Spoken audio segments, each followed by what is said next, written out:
Architecture inspires all over the world, and it does that at St. John's. It's the simplicity of the building. It's the materials that were used that reflect stability and endurance, and it provides a sanctuary for calmness and serenity. It is here to inspire us, and it does. Well, my name is Paul Ricciuti. I'm an architect.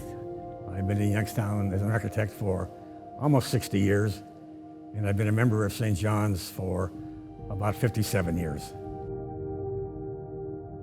What is it that you love about this building? Well, it's one of the most iconic buildings in Youngstown. It's been here for 120 years, and it has served both our parish and our community with great distinction.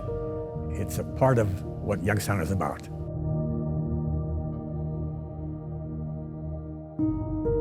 If you walk up the north driveway, on the northeast corner of the building is the cornerstone.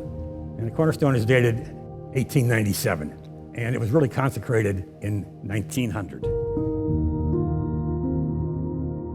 It's a building that was conceived by the parishioners at that time as the need for a new church after a wooden building on Wood Avenue burned down. So they found an architect in Philadelphia who specialized in Episcopal churches, and specifically in English parish house churches. It's been intact for that period of time, and the only major change was that in the 50s, the structural system of the floor was changed from wood beams to steel beams, and the floor you see now with the slate corridor, main aisle, and the wooden under the pews is about the mid-50s. Other than that, the building is exactly the same as it was when it was consecrated.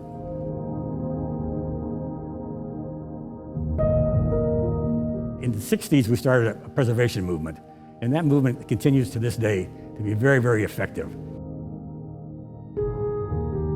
Buildings reflect the time in which they were built, they reflect the people who built them, and they reflect the heritage of our country.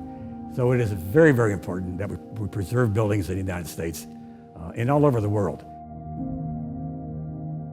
I sit in church many, many mornings and think about the process of building this church, about the architect who had the inspiration to conceive it, about the miners who mined the stone, about the masons who cut every piece of stone, including the great stones over the arches in the transept, the carpenters who built the incredible trusses that hold up our roof, and the artisans who created our windows and our stained glass windows and our sculptures.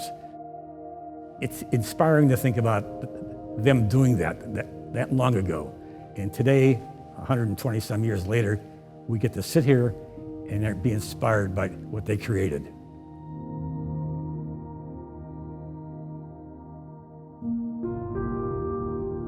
Preservation of this building is important not only to the parishioners of St. John's, but to our entire community.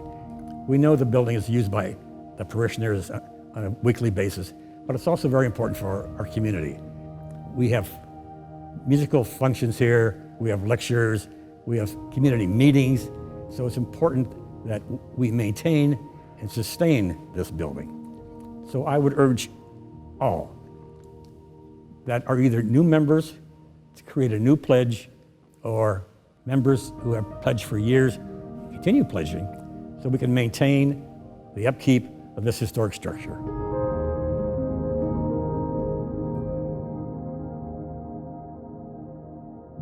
So what's your hope for the future of this building? Well, the hope is that another 120 years go by and the building is still here. But that's going to take the responsibility of the parishioners, because we have a responsibility for that. We have the legacy that we have to pass on to our children and their children and the next generation to keep this building as it is. And I'm confident that because of who we are, that will continue for another 120 years.